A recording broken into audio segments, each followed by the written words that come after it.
Hey everybody, back with the ZK22 platform again. Obviously magazine is clear, action is clear as well. So you can bend it around, obviously try and keep the muzzle pointed at the ground. Maybe not the ground because it's concrete and it's probably going to spray up a bit anyway, but downrange is always preferred. This is hands down the best pistol I have ever owned. Now I do have a Wilson Combat CQB in 45 ACP that you can see here.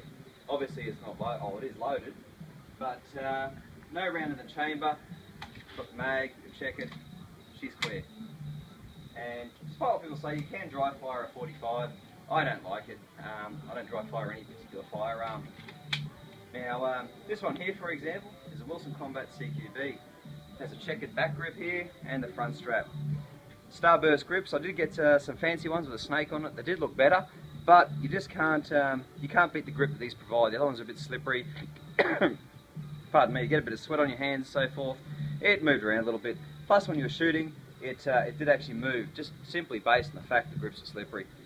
This one's got an extended magazine release, you can see here. I find it really easy because you can reach your thumb over it and grab it without actually moving your hand at all from the position you'd like to fire it in.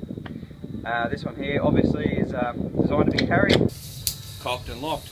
Obviously we can't carry here in Australia, but if you're ever, I've done the holster proficiency course obviously, I am a range officer and cocked and locked is the way the Colts, the 45 is supposed to be carried.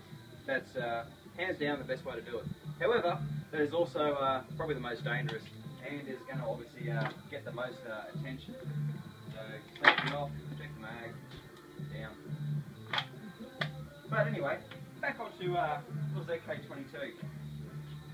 This is by Red Jacket Firearms, imported to Australia by Cleaver Firearms, obviously. Now, Cleavers, I love them. They have the best stuff, they have the most of it, it's usually on hand, and it also comes at the best price.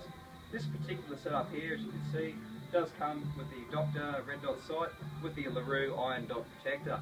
This here does provide all-round protection for your red dot, which I totally recommend in case you drop it. Obviously, because you're going to use these in competitions and so forth, like bowling pin, metallic silhouette and whatever else we have in Australia. They're the only two comps I do, by the way. I don't do pistols that much. I only do them as required by the law. They are a lot of fun, however. But when you come out here and you want to practice, this particular range here goes at 400 metres.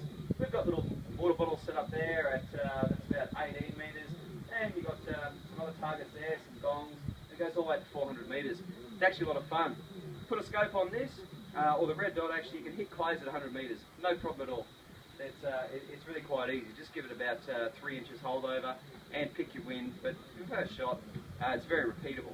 So with the particular ammunition I found for it, which is Winchester PowerPoint 40 grain, that one there does stay below the supersonic limit, so it won't get a bit of a wobble as it goes transonic, which obviously the high velocity 22 rounds can, which can be anywhere from 20 to say 50, 60 metres or so. Much beyond that, they could be pretty spasmodic as to where they're actually going to hit. This one here, obviously, you can check, she's clear. You can cock it here left hand, I like to keep my hand over the trigger and so forth, or above it obviously. You cock it, and then you're ready to go, and you've got your target. Obviously here you can do it this, or you can do the old method way, pull it back. It really lends itself to left right-handed, if you wish to go to the back, or use the one on top.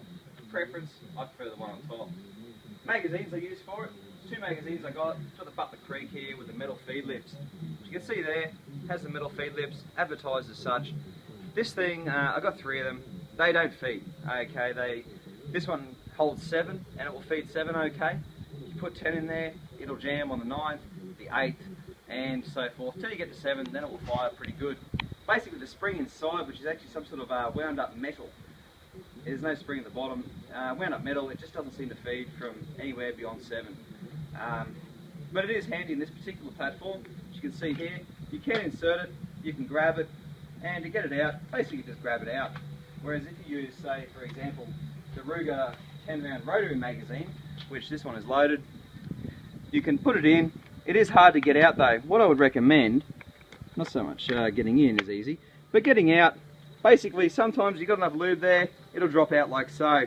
Often it doesn't, and you have to sit there and you've got to wiggle it and play with your finger to get it out. I'd say on the very bottom of this particular one here, just get an old bolt knob, plastic bolt knob off a DTA, which is over there or packed away, and just glue it on there, or get some sort of handle that you can actually protrude down the bottom here and grab it and pull it out. That's if you really need to. Obviously, because we can use these competitions here in Australia, quick loading of magazines, particularly the 22 platform, in this particular platform, is not really warranted for any competition. Bowling pin, you only get to fire one magazine anyway, and that's the only real competition I do. It is a lot of fun. With this, it is cheating.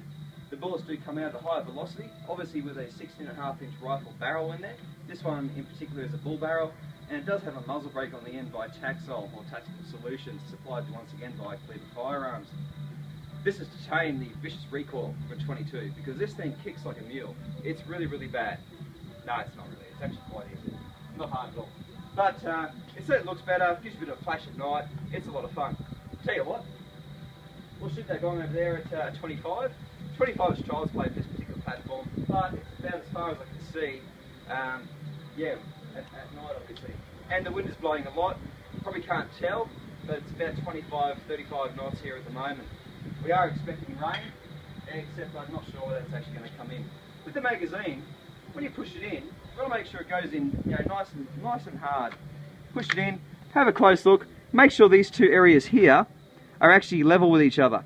One thing this platform does lend itself to is the magazine doesn't actually go in straight. And you cock it, you fire it, and there's nothing in the chamber, and you think you've got a dud. You wait a couple of seconds, cock it again, and do it again. Then you have a look at the magazine and go, hey, this is me. I learnt this through my own experiences, but let's have a bit of a shot. Let's see how we go.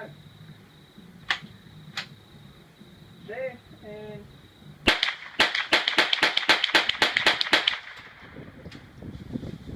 when you go on the end last round, the bolt will stay closed. Now you might think you might have a round in there.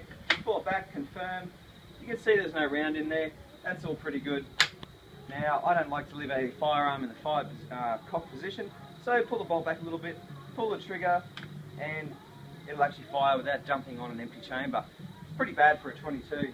Well, apparently, so the rules are, but as I said, I don't like to dry fire a firearm unnecessarily. Get some snap caps for that. So that there, as you can see, is the Ruger ZK22 platform. Bit of oil on there. I did spray some inox in there. It's fired about 1,000 rounds this weekend. I didn't have any failures till it came to about 800 to 900 rounds, or 850 I think from memory. And yeah, so sprayed some inox in there. It's all gone down the butt here. When I get home, I'm actually going to pull it apart and make sure it's all nice and clean in there. In fact, I might even put a few little drainage holes, maybe one there and one there, so that the actual liquid can run out, along with all the gump and the associated well, coatings they have on 22 projectiles, which will certainly save you having to do it in the meantime. So there we have it, the Ruger the Ruger Charger in the ZK22 bullpup chassis. A lot of fun, the best fun you can have with your clothes on. Highly recommended. And Cleveland Firearms is the place I got mine, probably one of the only places I know that actually does it. Apart from that, we finished the video. Those wattles out there, they're coming right at me. They have got to go. So we'll take care of them a little bit later on. She's good.